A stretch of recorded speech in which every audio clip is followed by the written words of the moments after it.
I got to learn how to be a human lie detector because they lie so much. His brother just got arrested. He's in his 40s. He just got arrested for receiving child pornography. He's looking at 20 years in jail, but his whole family is blown away because they didn't see it coming. If you're exaggerating something, that's a lie. How do you function in relationships with the background that you have?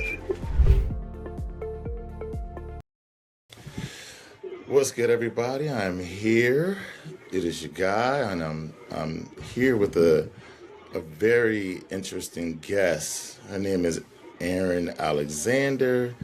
She is a psychologist and she is a sex therapist. And I know the sex therapist part is what you guys really want to hear about, but I'm gonna let Erin introduce herself and then we're gonna unpack a few subjects.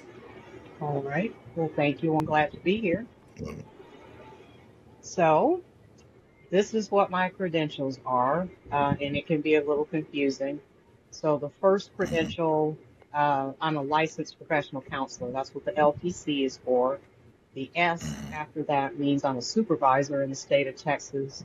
So, I'm kind of like a gatekeeper for our profession. And so, when people are getting into the counseling profession, they do their residencies with me. And people don't realize Okay. that therapists actually have to do postgraduate residencies, 3,000 hours. And so I supervise people while they're doing that and then sign off on Okay. their stuff so that they can become a therapist.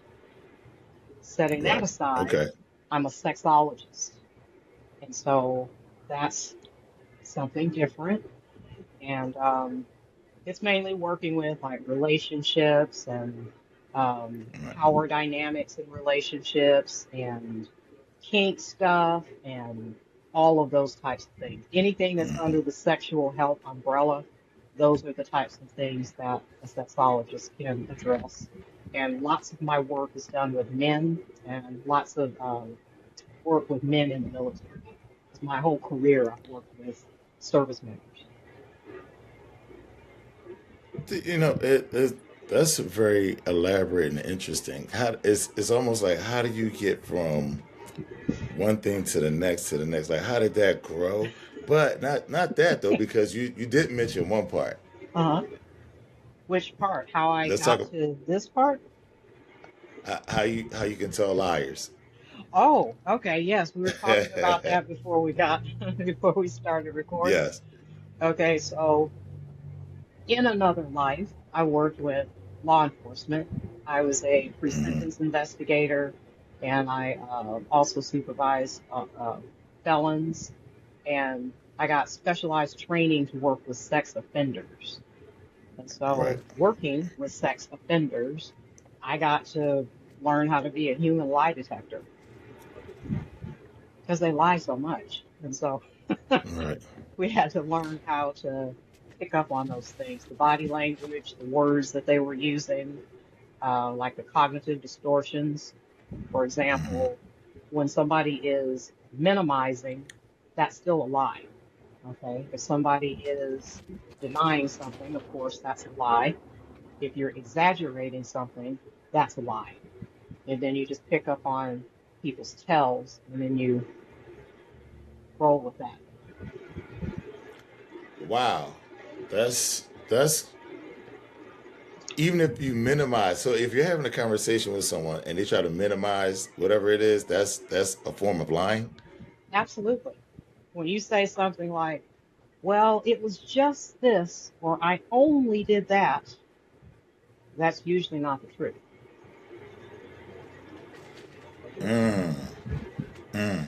And before you said before that most of these offenders are men. Yes.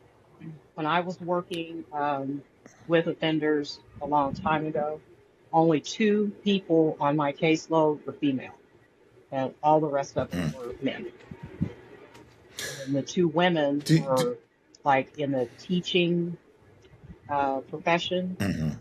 So it's not reported as much, or it wasn't back then for women to be sex offenders, but it's more prevalent now probably because it's just reported more.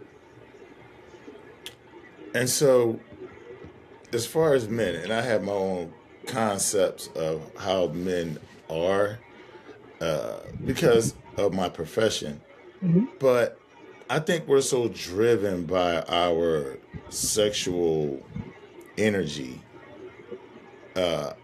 that I think every man has a volatile side to them, and maybe in that way.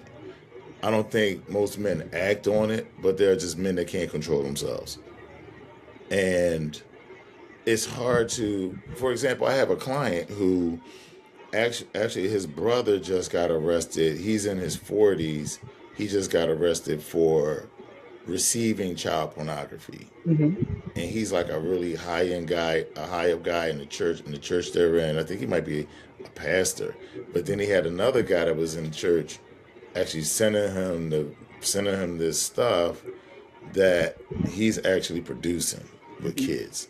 So it's crazy. He got arrested. He's looking at 20 years in jail, but his whole family is blown away because they didn't see it coming. Like they didn't know that he was into this kind of stuff. Even though he's receiving it, the brother's receiving it, they Hmm. didn't know he would be into any kind of things with kids. And so it's like, how do you allow your I'm always fascinated how men allow that energy that we have sexually, that drive that we have, and it's how we let that spill over into something like that. Because for me, I just can't understand what you find attractive about kids or underage girls or boys. I think whenever it's, especially if it's a child, it's not really about the, well, it's a separate thing. The child porn versus actually like molesting a child. That's Mm-hmm. more about power and control of somebody that's vulnerable. And then the Okay. pornography part, um, it's a little bit different because there's anonymity there. But it's all exploitation, exploiting somebody that's vulnerable. Um, Right. so yeah, there are different categories, and it is hard to tell, like if somebody's into that kind of thing, because we have typically associated a lot of guilt and shame and disgust with sex anyway. And then so if somebody's Yes. doing something like that, where there's kids involved, that's a Mm-hmm. whole nother level. Yeah, that's guys, regular, I would say normal men, but just more healthier men. They don't think in terms of taking advantage of kids, and so not to leave that right there because that's very interesting. Mhm. That aspect of why men are more involved in rape and abuse like that. But to kind of just, I want to just kind of go into the realm of BDSM because I think what some people think about BDSM is there's a side there's that side of BDSM as well. Like it's kind of dirty. You don't know. Maybe he has somebody locked up, hanging in his basement. I think people well they won't lump the two together, but they feel like it's some form of abuse going on. And I mean, of course, in the BDSM dynamic, it absolutely can be abusive if the person who's the initiator is all off. However, I think many people are just in it having a good time, but I think it gets a very bad name, and they make it seem like is people that are more vanilla will make it seem like is something dirty. So what do you think about that? About BDSM and kink? Like what are your thoughts of the people that are involved in that lifestyle or enjoy power play? Okay. Well, I mean, that's one of the, I guess, people that are not in my profession or what we call lay people, they call it an alternative lifestyle. So like the Right. consensual non-monogamy and the kink or the BDSM, they're alternative lifestyles. I just view it as this is just who you are, and with all of Mm-hmm. it, consent is right at the top. Like that's of Yeah. utmost importance, the consent, Mm-hmm. all of the layers of consent and how fluid that has to be. That's what the difference is. And I think what people see like on TV and reading some of these books, um, it's it's like it's glamorized or glorified, and they're missing the point. And most of the time, it's Right. not even sexual. Like when people are in BDSM relationships, it's not about the sex. It's about the relationship power Right. dynamic and gaining something from that. Yes. It is, and I think the movie 50 Shades of Grey kind of gave it more of a superficial kind of stamp.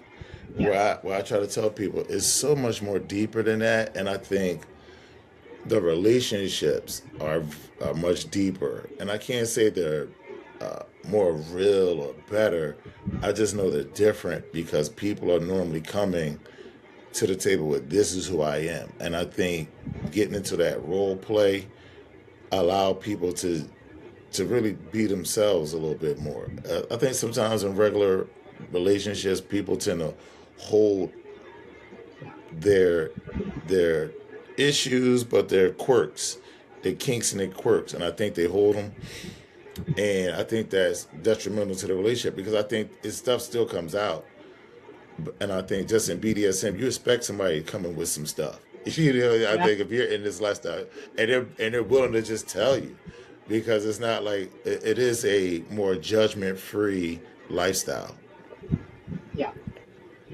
It is. And there's a lot of communication. That's why a lot of these relationships, they're pretty healthy relationships. The BDSM, folks in the BDSM community, and also in the consensual non-monogamy community, there's so much communication. There's way more communication in these types of relationships than regular relationships. And what I encourage couples to do is just have the same kind of communication, be very open. What are your fantasies? What are your thoughts? What are your feelings? Right. And, grounding with each other, like that kind of thing. Um, and not Right. enough of that happens in just regular vanilla relationships. Yes, I find myself when I talk to my guys, my friends, and my clients, I always try to tell them like you don't have to lie. Mhm. And certainly in my business, we're not going to support lying. Now, there's Mhm. guys that are married and they're doing anything on the side. I have guys that's married just not doing anything. But the guys that are doing things on the side, I'm like, you have to find a way to just be yourself. And I know that's difficult when someone's been married since they was in their 20s and now they're in their 50s. Like, you really can't reverse course on that and introduce too much nuance to that situation, or you'll break it, fracture it. But guys that are single right now, I have to tell guys like you don't have to lie. Right. You do not have to lie to these women. Like you can just be yourself, know what you want, and just move forward. If somebody wants to be in your life, they'll be in your life. If they don't, let them walk. But you don't have to lie about what you're doing. You don't have to give them all the answers, or just give them all the information, But you can say I'm non-monogamous, or I'm just dating right now, or I'm looking for something serious, and be Mhm. very authentic about it. But there's guys that they just feel compelled to lie, and I do know that the barbershop is it is a breeding ground for liars in a way that we reinforce that kind of nonsense. One guy say how he's cheating on his girl, and another guy's talking about that. Well, where do you go to get around maybe running across you? Or where do you go? So like we reinforce this Mhm. culture. And I think not even that I try to represent you don't have to lie. You can just move the way you want to move, but not everybody's going to like it. The girl that you really may want may not like how you really are, how you really like to move, how you really think. Mhm. But that's okay. But I think we're so conditioned to be greedy. I want it all. I want everything, and I want my cake and eat it too. Yeah. And that leads to just a lifestyle of lying, which I haven't lived that kind of life since my 20s, and like it just after a while in my late 20s just got to be ridiculous to have to not be myself. I felt a stronger urge to be myself than to try to work around, create this facade, and have us live in it. Yeah. Like wearing a mask. It's like you're Yes. performing, all for a number of Yes. years you're just putting on a show and performing and it's not the real you. I work with lots Yes. of men who lie, um, and we Mm-hmm. talk about that. Like that's the Okay. reason that they'll, connect with me because they're betraying a partner, and Mm-hmm. so lying or deception is a huge part of that. And so I work with them so we Right. can break all of that down because there are different Good. reasons that people lie about things. It could be Oh, absolutely. power and control. I know something that you don't know. Okay. That's one kind of Mm. lie. It could be like going back to childhood, the reason why kids lie. They don't want to disappoint someone, they don't want to get in trouble. And so people will still do Mm-hmm. that as an adult, like not Mm-hmm. wanting to get in trouble, that kind of Right. thing. And so I just kind of, work with them and break that down because sometimes they're not even sure of why they're doing it until we start talking about it. And they're like, oh my God, like I've been doing this for years. And then Right. we get to that, the core of it. What is the reason that you're Right. doing this? Is it about being insecure? Is it about narcissism or, that kind of Right. thing? Because people that have those traits, the narcissism, like Yes. deception is a part Mm. of that. And so we have to Right. break all of that down. And as you can tell, I'm very blunt, very direct. Um, I don't coddle any of them, and that's why they come to me because they know that I'm not gonna just agree with you, just to agree with you. But right. We're men, and when men are seeking answers, they want the truth. Yes, They don't want a soft landing. They may not want you to curse them out, but they definitely don't want a soft landing. They want right. hard truths because we're not trying to hide. Once a man comes to talk about it, he's not trying to hide as much of what's going on. I agree. It may be hard for them to roll some of that stuff out, but once he gets comfortable, a man is willing to be, well, everybody says vulnerable, but just to be open and honest about who we are as a person.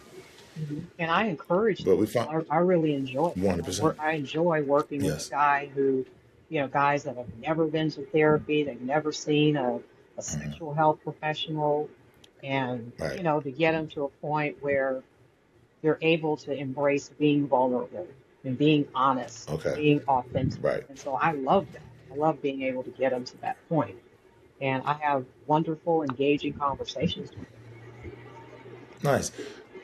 What would you how much of when you in your experience with all this, and not just the more foul stuff, but just regular guys that are having issues with relationships and sex, how much of the issues that are men struggling with or just dealing with is wrapped around the ego that's connected to our sexual performance, or how much is it their inability to emotionally connect to another person? That's a complex question. Um,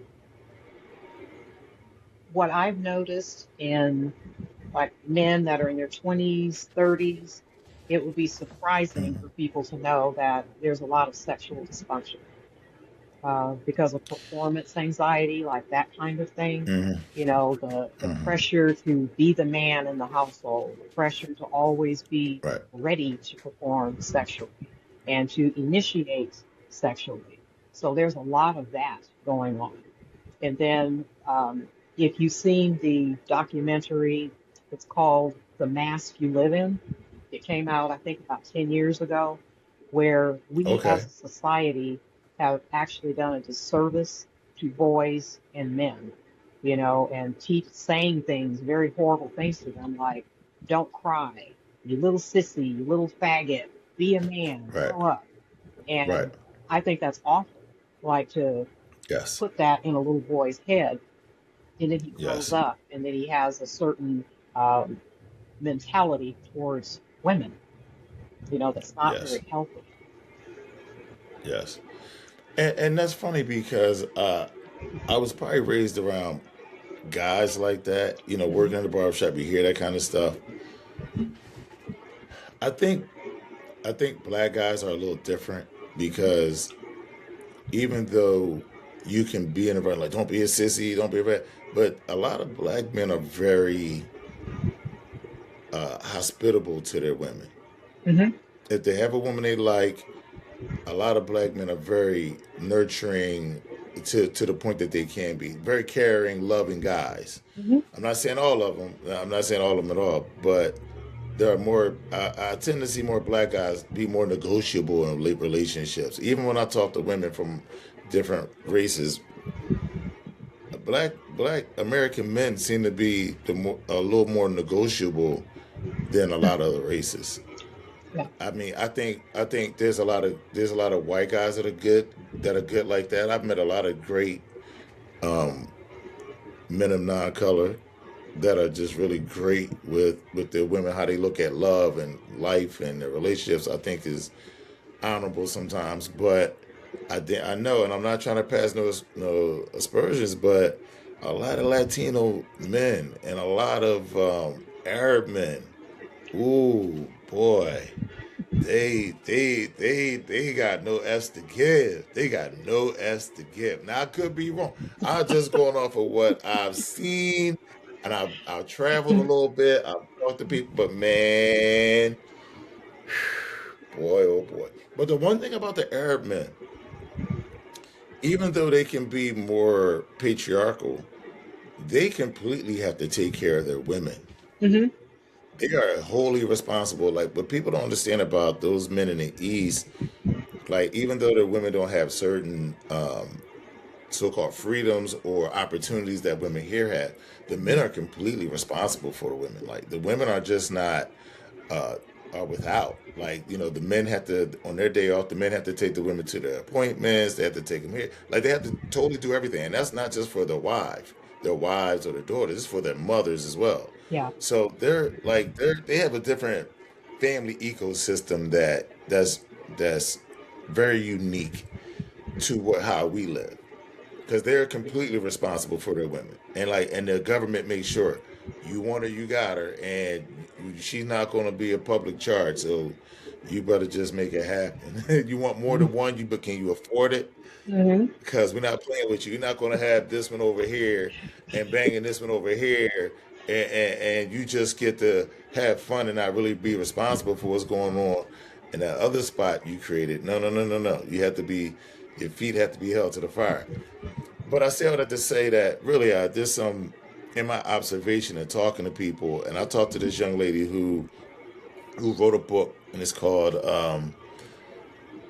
"Men Lead, Women Follow, Everyone Wins," and her name is Ro, Hmm. and she interviewed over 1,000 families from all over the world that have been these couples have been married, never divorced, that come from parents that's married, never divorced. Hmm.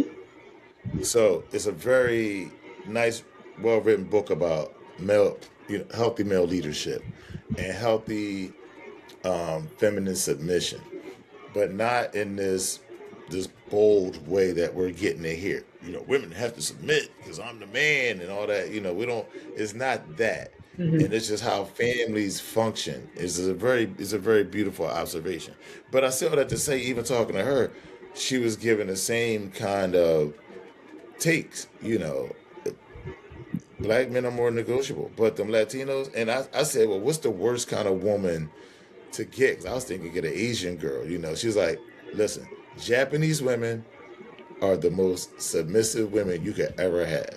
She's like total submission. Like the Japanese women bow her head. They the ones. If you want a true submissive woman, go get one. Go get her. She said the worst woman to get is a Chinese woman. She Why? said they are mean. She said they're mean. I've never. she she said they're mean. She said, nah, they because they're fiery, they're just fiery people. She's like, no, they're mean. She said Japanese people are very, very humble and meek. She's like, no. Chinese women, no. Latinas, full of fire. They'll be submissive. They full of fire. They are full of fire. So you have to be careful. I know I went on a long tangent. Sorry. I think that's funny. I think But it's what do you hilarious. think? What do you think?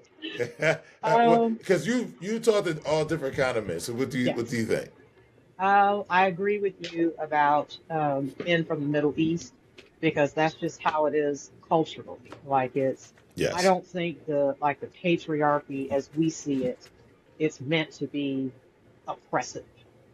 Just like you No. said, like it's supposed to be, you know, they take care of their families, they take care of their Yes. women, they are the Yes. providers, and that is culturally Right. and traditionally just how Yes. things have done, for Yes. thousands of years. For thousands So of years. I Yes. can see that. I can totally see that. And then in any culture, I think that's, um, I guess, unless it's one of the matriarchal cultures, but I just think there are bad seeds in every bunch. Like you're going to have Yes. abusive people no matter what the culture is. You're going to have people that are not focused on how they're connecting to their partner. Right. It's more about I have to be dominant and you have to be submissive. And so it ends up Yes. being abusive, whether it's physical or emotional or financial.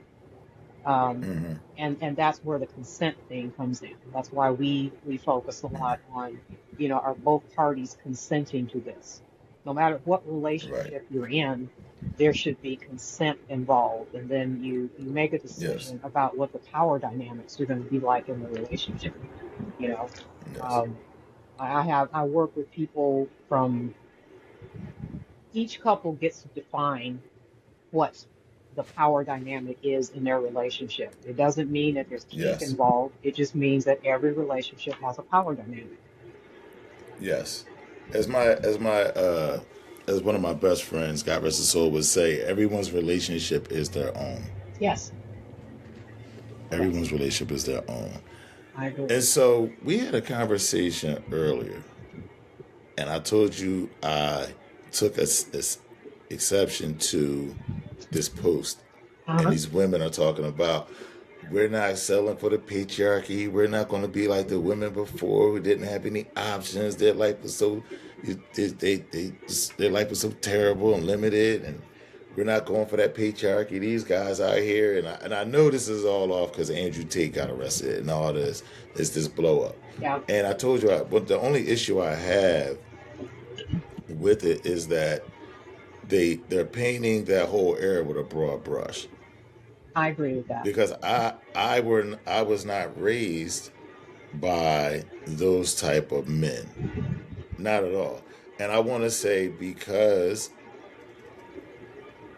I come from a black African American background, black men were not didn't have as much power to even subject a lot of their women to that. Maybe in certain situations, yes, but Hmm. I don't think many black men could pimp down, if I could say, hard like that. Some of them could. You had your Ike Turners, you had your Ike True. Turners, but not everybody was Ike Turner. That's And I just true. think that they need to put some context on it. Like, you know what? Because I was raised by gentlemen, so I understand that that was maybe the arcing theme of that time, the Hmm. way society was set up. But I don't. I think they need to stop acting like all men were participating in that. That's like to say that all men today are participating in this nonsense that this red pill, that far right red pill community is Hmm. spitting. Because there's some good parts of red pill, but that far right stuff is out of pocket. But that's to say today's men are all fitting in that. When guys not even having enough sex, as you just said. And I would agree that we need to stop lumping everybody in the same category. Yes. Because there are lots of healthy guys with healthy viewpoints out there, and Yes. more, how would I define it? More egalitarian views, and they're accepting of the fact that the position that women are in general, it's not like it was in 1952, when people were coming back from the Right. war and all of that. Women are more independent now, like financially independent. And this is something that I Right. wrote about how women are more sexually fluid now. And so, for Yes. example, if a woman is not happy in her relationship, depending on the circumstances, she's not going to Hmm. just say, "Oh, I'm looking for a guy." She's going to connect with whoever she connects with. Right. And so she's able to be fluid. Men don't usually do that, um, but women are very able to do that, you know. So it doesn't Yeah. mean that And every when you time a and when woman you gets say divorced, fluid, huh? no, I'm sorry. I was going to say now when you say fluid, you mean flow from one partner into the next partner that she really wants to be with, or when you say fluid, or just what do you mean by fluid like that? It means that women don't always subscribe 100% to the heteronormal relationships. If Oh, okay. Right. another type of intimacy for a woman is with another woman, then that's what she's going to do. And women have Oh, okay. typically um, been more connected to each other anyway. It's socially acceptable for women to be affectionate Yes. with each other and for them to be chatty with each Yes. other and all of that. Yes. So it's an easy transition, for a woman Position. to be Right. part of that. Um, Right. yeah, that's what I mean about the fluidity. Um, Oh, and if okay. you think about what kind of porn women watch, it's all over the place. Like women don't have a type of Yes. porn. It's all over the No, place.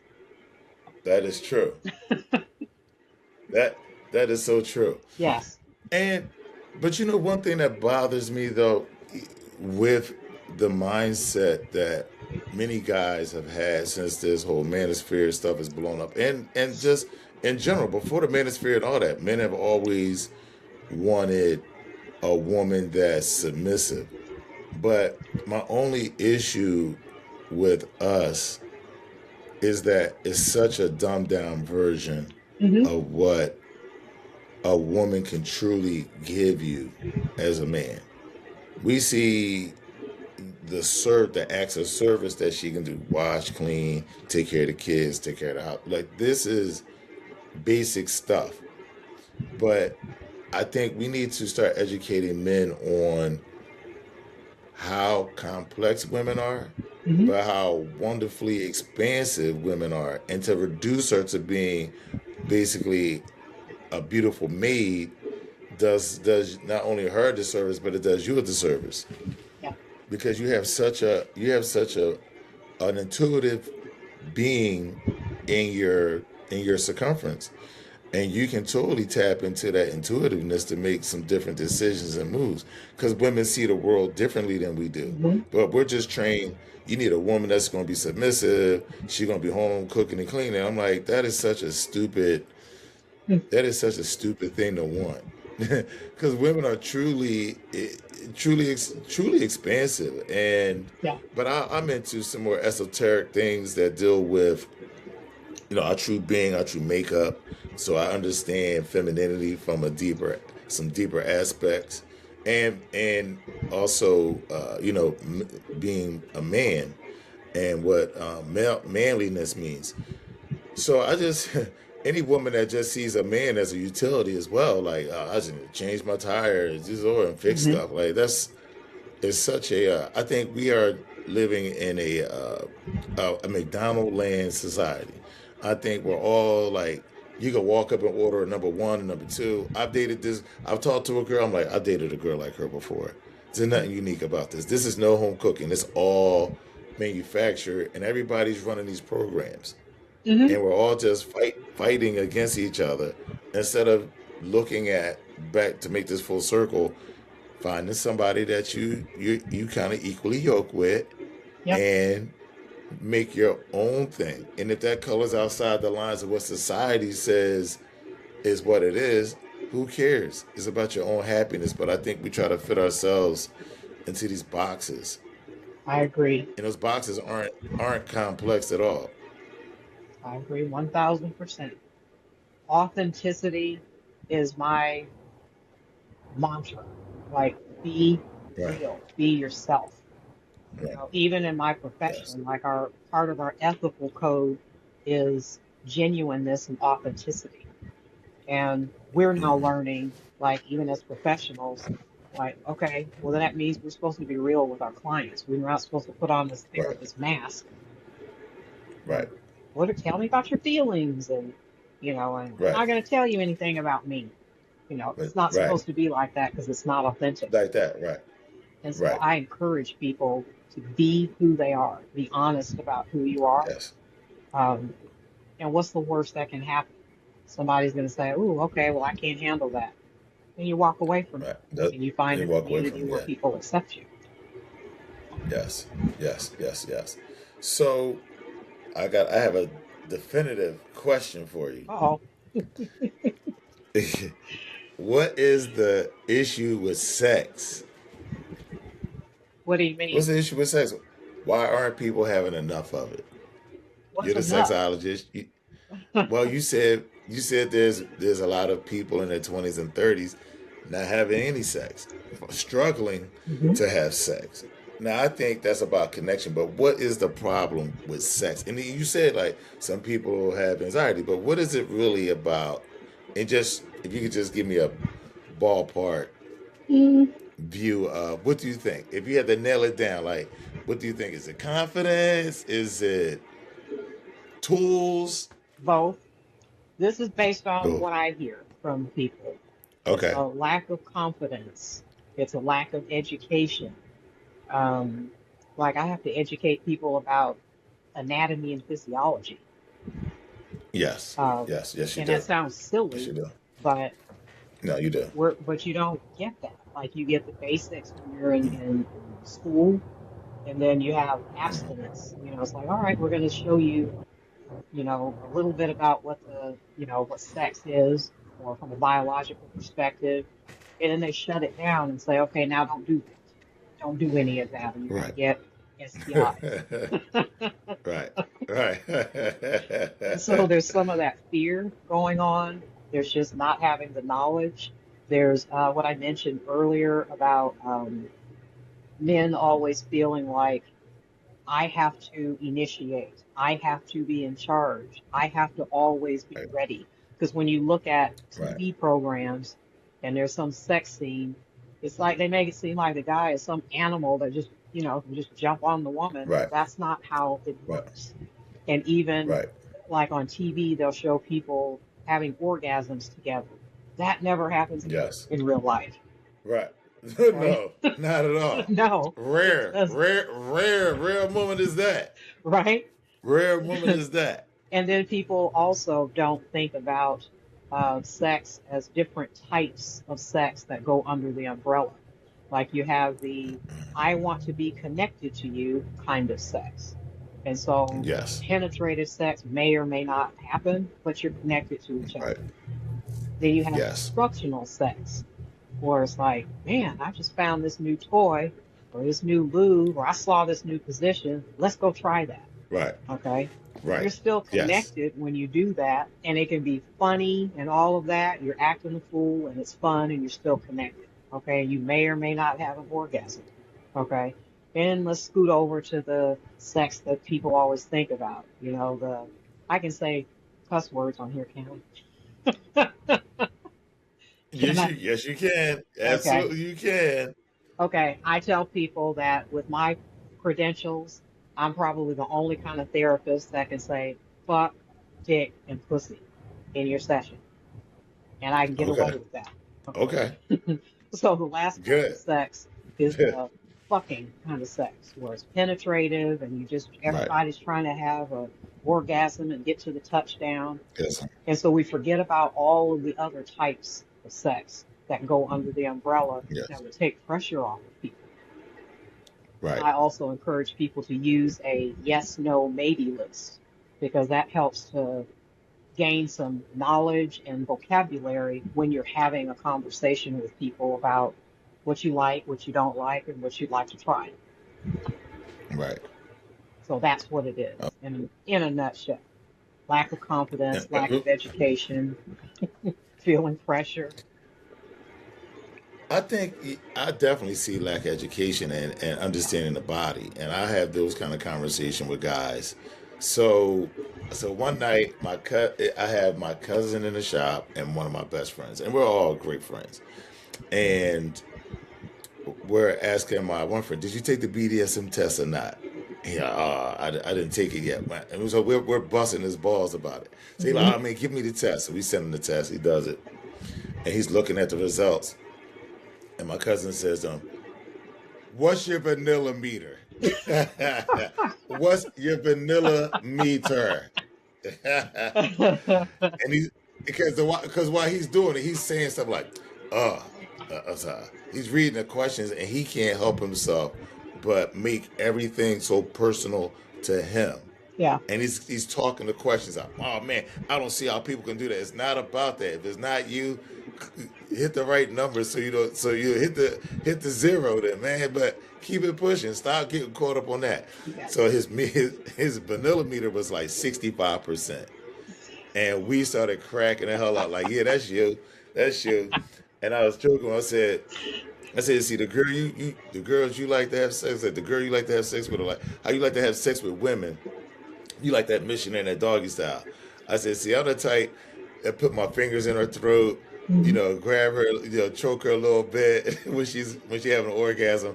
You lose if you had me as your competition. We started laughing and joking, but one of the things we were trying to tell him, like, yo, you're recently single now, and Hmm. but the game has changed, and people are into all different kind of things, and it's okay to be a little bit more explorative sexually, Yes. and really do more foreplay. That was my point. Yes. Like you have to do more foreplay. This whole thing about people say whips and chains and things like that. Yeah, but it makes you are moving with intent and intent to please someone Hmm. before you please yourself. You're getting to know this person's body, what makes them tick. You get to use different things. I mean, like you said, you're extending. Not only are you extending the sex, you're extending the intimacy, Hmm. and you're doing it with thoughtfulness, and you get to relax. And I think a lot of while we may have uh, pressure to have sex. And I think a lot of men, the reason why we go so fast into sex is because once our dick get hard, we want to just get it in. We gotta get that layer over with. We gotta get this over with. Hmm. So I think we feel that pressure. But I think if guys understood more about getting into foreplay and different types of foreplay and just using basic things in a house. I'll tell them, man, take your fork and just use your fork and just rub it over. I'm giving them little different things. Like, you Yes. don't have to go out and buy a whole lot of crazy toys. You got stuff right in your house. Yes. Go ahead, take your fork and do stuff. So I think guys are just a lot of guys are just rigid. We're not willing to step out of that. Like, we're like a horse with blinders. We're not willing to take them blinders off and look left and right. Women are completely on board. Hmm. They know. But I think women are more orgasmic than men. So I think you guys are more willing to explore all those different areas. Where I think men, we only feel ourselves being orgasmic through our penis. Hmm.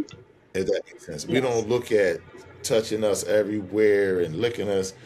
So a lot of guys are squeamish about maybe a woman giving them oral in their anal, Hmm. licking their butt.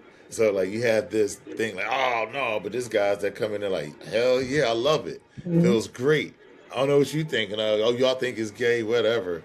They don't care, but they like, I'm enjoying it. So it's all that kind of stuff. Guys are squeamish or just more like horses with blinders when it comes to certain sexual acts. I And agree. I think that kills a lot of fun. It does. And that's where it goes back to just not having enough education about it. Um, and just what they know is about, okay, the penis is we're just supposed to have penetrative sex and I have to get the Mm-hmm. job done. And so that's a lot of pressure. It There's is. so much under that umbrella. And so that's This certainly I'm is. the reason I mean I hope to educate people more about that, like about the body parts and like, did you know that the clitoris is the only body part that's just designed for pleasure? Every other body part, male and female, it has some other Has a function, design, other function. function, but the clitoris is the only part. it's got 8,000 nerve endings. I mean, imagine that. Like, Nose what you image, could do yes. with something That's that's crazy. got 8,000 nerve endings and not treating it Right. like it's a doorbell. I have to tell Right. guys that all the time. I'm like, it's not a goddamn doorbell. Like, No, man, no, it's not. Oh my God, that's so true though. yeah, That's so true. yeah. And you know when I learned that when I thought women wanted to be penetrated when they have toys. I just thought women just had dildos that vibrate and that's what they're using. But so many women are like, hell no. Like I knew this one girl, she loved this thing called the bullet. Hmm. There's this little thing that looked like a big bullet. Hmm. And that thing would vibrate so crazy, but that did it for her. And it wasn't about penetration. It was just a rub on her clit. Yeah, And I found that to be like, really? And that's when I started, when I'm in my 20s, I'm starting to learn, okay, so some women do really get off on penetration, but all women really get off on that clitoris play. correct. I was like, oh, okay. Most Okay. I women, was like, okay, I get it. most Most women women. have clitoral orgasms, and some Guessing. women can Right. have G-spot orgasms, and it Right. depends on if the person's able to find the G-spot, or if I encourage women to find their own G-spot. Use a toy Right. and learn where it is so you can communicate that to your partner. But Yes. absolutely, like women can have, men can have orgasms and ejaculation. That's two different things. Usually it Yes. happens together, but it's good Yes. to you're learning more about yourself if you learn how to separate those two things. Right. Yeah. Well, there it is. There you go. I've written Yeah. lots of stuff about. You brought up vanilla. Okay, my Yes. my my phrase is vanilla and the vanilla trap versus the rocky road. Like, how do you put some rocky road in Right. there? So I'm always talking Yes. about that. Yes. I definitely think a lot of vanilla people could benefit from a little bit, not necessarily all the BDSM stuff, but a little bit more just the kink world. You Hmm. know, the aspects of exploring your sexuality. Maybe going to some different kind of shows. You don't have to if you're not comfortable with different gendered people, then I don't know. Maybe it's not. But I encourage people just not to go so much straight to porn for education and ideas. I think there's a lot of good erotic shows, erotic movies. I think there's a lot of good erotica Hmm. that's healthy that people can practice. I think porn is just porn, and it's just, I mean, it's real, but it doesn't really appeal to me. That's just me. Porn is porn. I like more erotic stuff. That does it for me. The scenery, the what is this saying? Hmm. The mood, not just two people naked with oil on them, just clapping. Like I'm like, okay, that's kind of basic for me. That's kind of one two wax on wax off. That's basics. Like what's the deeper things? I used to watch. I used to go to a website called oh, what was it called? Water bondage. What is it called? Water bond. Water bondage. Okay, I haven't heard of it. Oh, gosh. Huh. Water bondage. I don't know if that website is still up, but it's Okay. waterbondage.com. Okay. But it would just have all these different videos of sessions. So like if you want to get some good ideas, you could just go there and look at all these different sessions that these people are doing. And then at the end, the dominant and the subject or the submissive sit down and talk about the session and what they like, what they didn't like, how did Hmm. they feel, how did this feel when they did that. Like it's a lot of education in it, and I think it's a thing that people can look and be like, ooh, that's a little too much. But ooh, I could use that, I could put Hmm. that, and I could mix that in. So, and like you said, that comes down to that questionnaire, like what are you willing to explore? Yes. And Yeah. another show that I encourage men to watch, and this is going to sound really weird. Have you ever heard of the L word? The L word. The L word. No. No, It's that's a a show. It's a series that came out a long, long time ago. I think it's on HBO, or it was on HBO or Showtime. Okay. And it's a group of women in, I think, Los Angeles. A lot of them are lesbian. Some of them are not. Okay. Some of them are straight. Some of them are bi, and just their lives. And so I encourage men. I said, look, if you want to know how to touch a woman, watch the L Word. If you want to know how women connect with each other and if they can be sensual and there's nothing sexual, the way they dance with each other. And I've gotten men to watch that and they've learned a lot from it. Oh, I'm about to Now watch you some of have that something to learn. tonight. Yes, I'm at to watch it and give a review. Yes. I'm at to give a review. One of my friends, my All right. male friends, Mhm. I told him about it and he said, oh, well, I want to see it. And so I pull it up and I let him see what it was about. And he got more entertainment watching me watch the L Word. And He's like, I was so he's embarrassed like, because he's we're like, just friends, okay, and he was just looking at right, me, and he was so intrigued by me watching how these women were interacting with each other. And I would have right, never thought that about him. He's this alpha, guy in the military, and he was just like, "Wow." I said, "Dude, you're supposed to be watching this, not watching me watch it." right. Not watching me, right. But he's amazed at your reaction. Yes. Because sometimes you don't know if what you're seeing on TV is just performative, Yeah. but when you look at a woman's reaction, you're like, oh. And that's what I mean about guys being observant about women and what women connect to. Hmm. And we don't have to try to connect with women like how women connect with each other, but it's understanding Yes. how women connect. Yeah, instead Absolutely. of trying to bulldoze our way through. Like, it's funny, a friend of mine, his wife said, I said, man, you had a really nice birthday party. She's like, yeah, but it's not what I want. It's not what I want. I said, well, that is so nice. She was like, that's what he wanted. Hmm. She was like, he hasn't bought a gift that I wanted in 15 years of marriage. I said, damn. Wow, he's not paying attention. But that's like, you're not even connected to who you've been living with for 15 years. Like, what Yeah. are you doing? What do you mean? Yeah, he just does what he want to do. She was like, that whole party was about him, it wasn't about me, because that's Hmm. not what I wanted. I'm not trying to be selfish, but he never gives me what I want for my birthday. He gives me what he wants me to have. It's like, wow. I think you But brought up a good point a few minutes ago okay. about Mhm.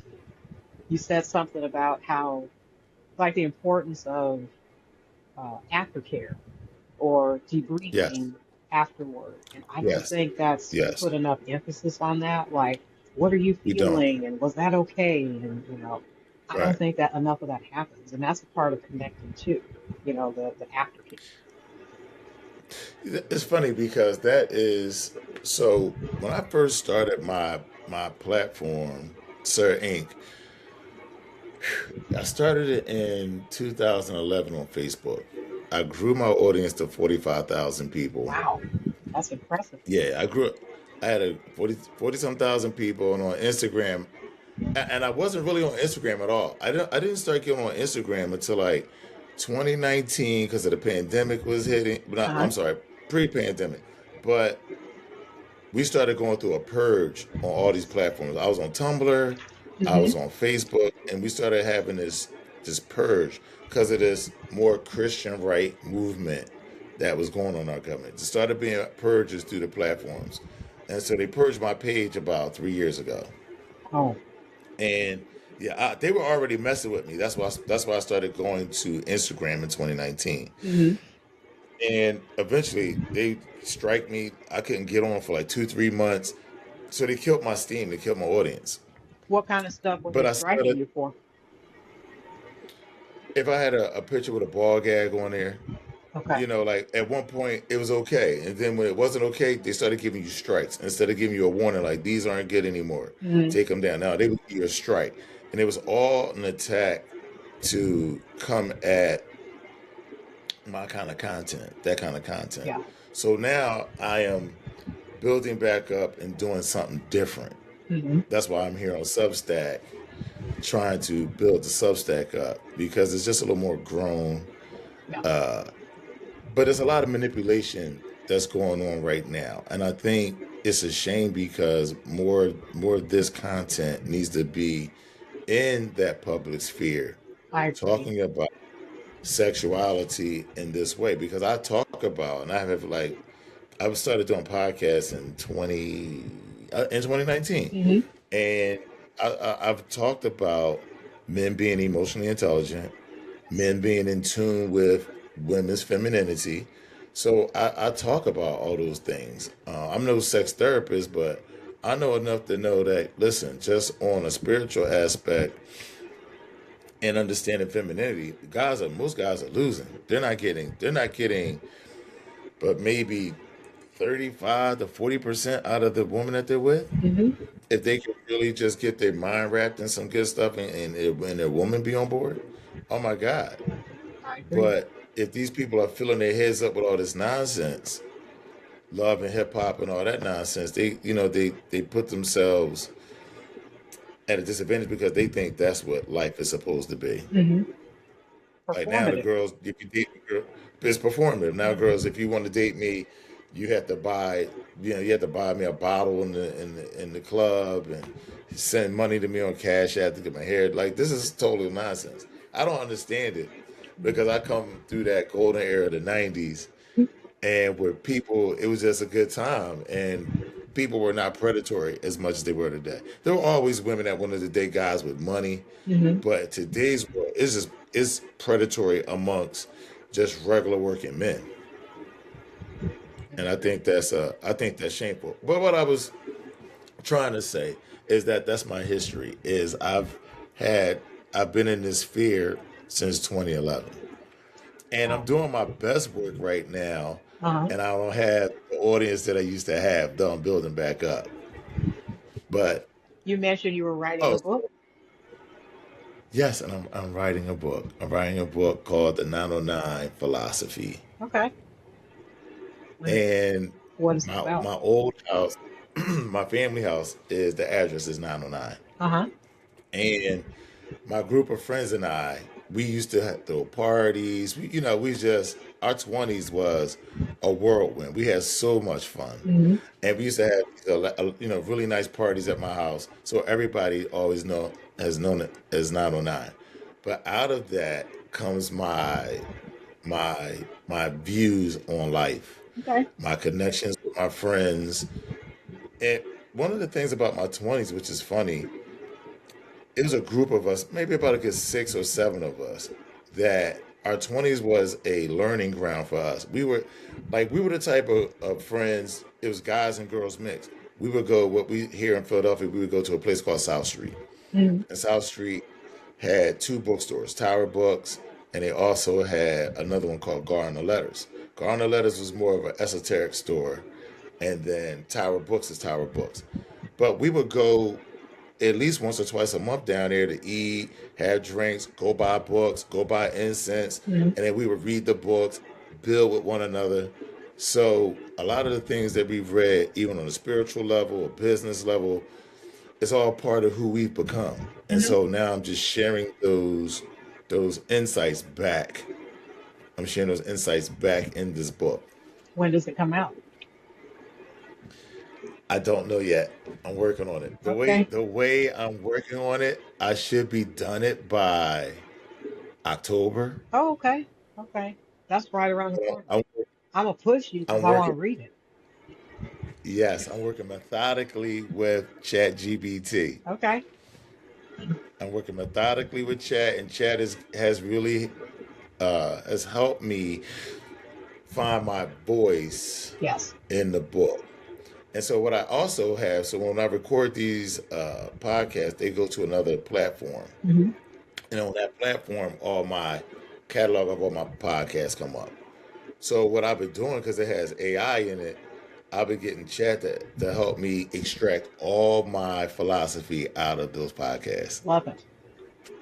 So it's been crazy, and to sit back and watch it because as you record and we're doing these things, we don't think that the repetitive things that we say, and we actually all have our own philosophy and doctrine.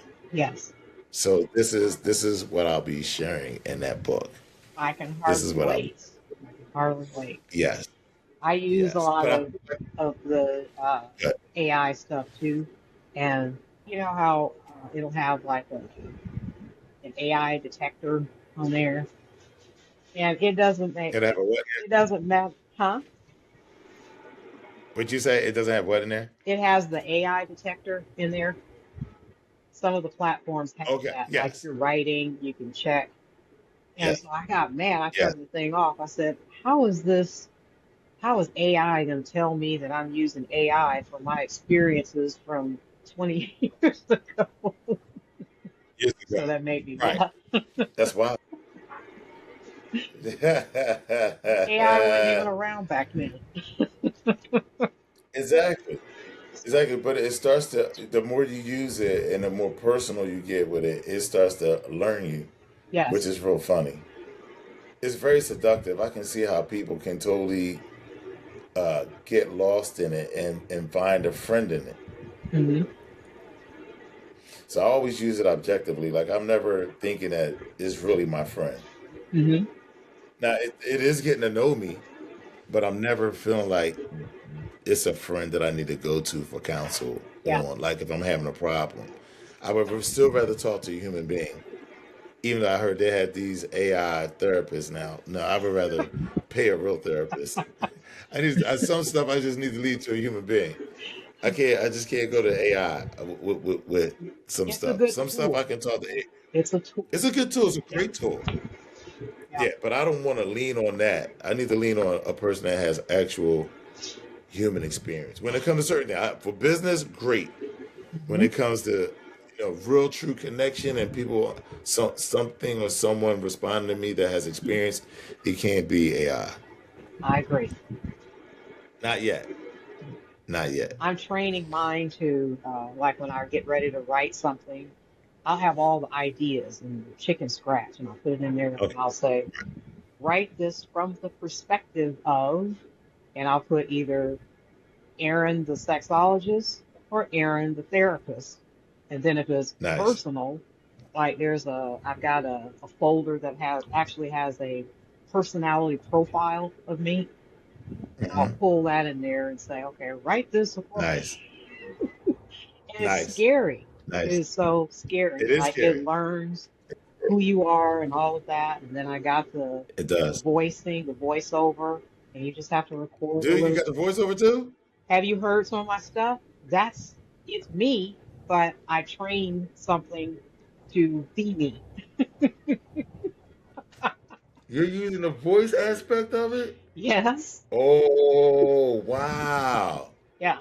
Oh, I gotta do that. I have to do that. Yes. Oh, do you know how much more stuff I could? You Absolutely. have no It just idea takes a little what bit, I'm like about to maybe do. 10 seconds or something, and you read it, Hmm. and then you put something in there. And you do it a couple of times so it has different Right. versions of your voice, Hmm. but Hmm. it's pretty fantastic. So if you read some of my articles, the voiceover in there is me. Okay, I'm all over it. I'm about. We're You done gave me learning from another. each You done other. gave me yes. You about to give me another a rabbit hole to go down. My God, the other night I was up there like 1:30 in the morning with this damn chat GBT. I'm like, man, because he's got me like, well, look, I like the way that's coming. Oh, you got about a 9.5 out of 10 now. This chapter, I'm like, ooh, but if you did this, it could go a little higher. I'm like, oh, do I want to do that right now? Like, oh my Yeah. God, okay, I'm gonna give it 10 more minutes. Next thing you know, it's 2 o'clock. Like, it's such a deep rabbit hole. And one of the things, let me say this. Number one, I appreciate you doing this with me tonight. I do, I really do.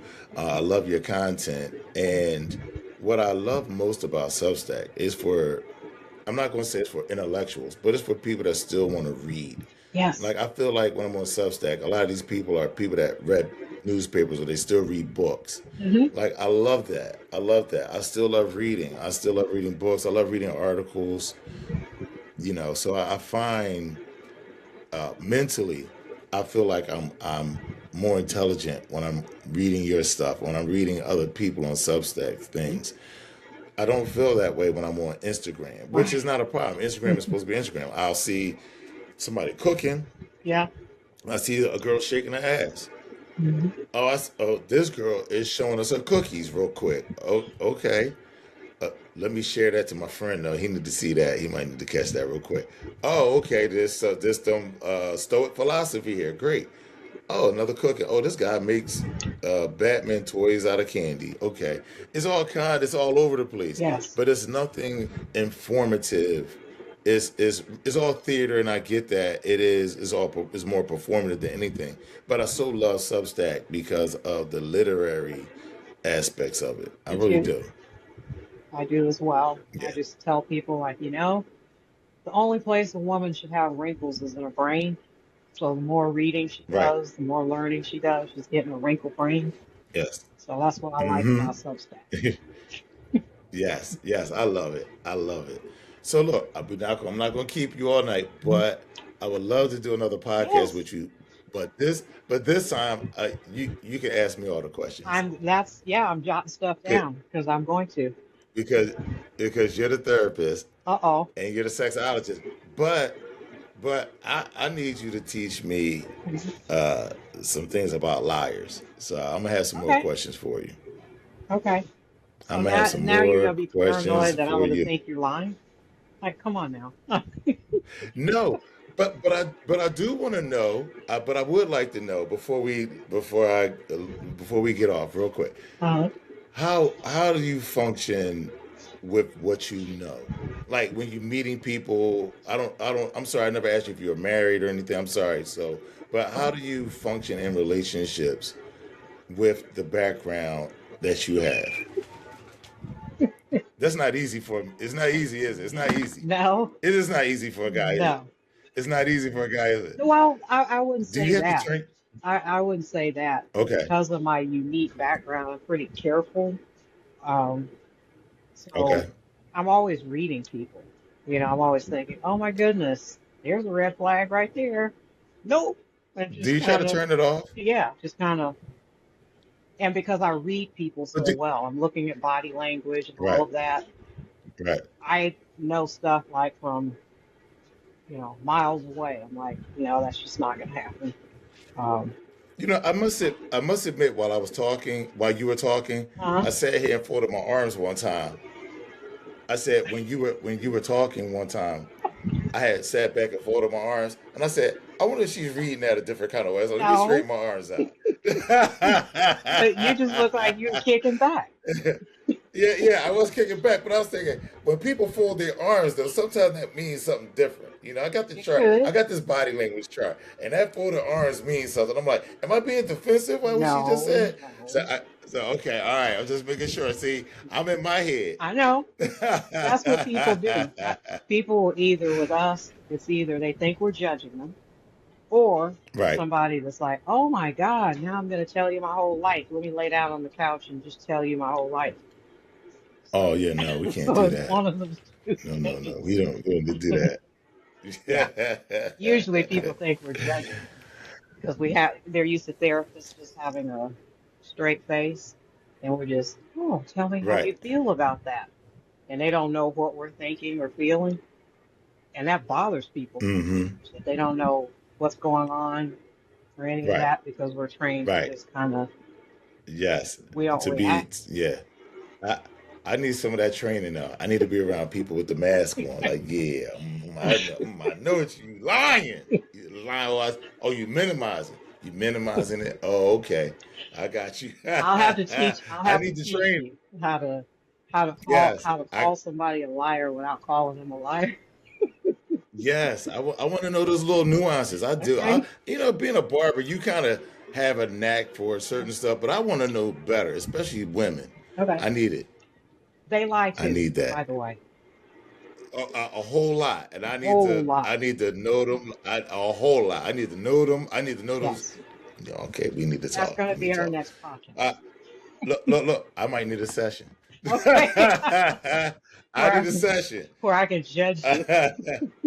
Yeah, no. So you can tell me how to pick up on liars. That's it. I don't need you to judge Okay. me. Got it.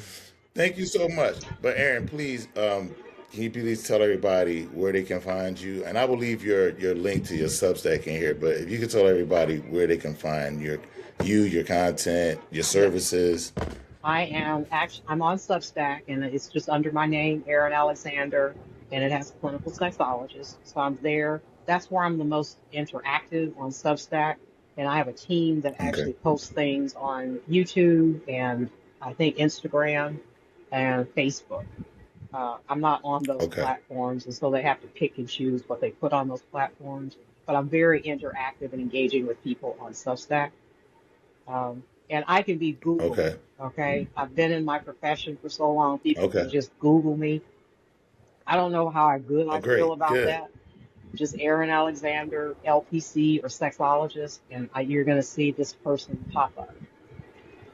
So, Okay. Great. That's what's up. Well, there y'all have it, guys. And you guys know where to find me, Sir INQ on Substack. No, I'm the Inkwell on the Substack. I'm inkwell. Sir Ink on Instagram. Yes, Sir Ink on So, what am I Instagram. supposed to call And you? Chocolate Daddy?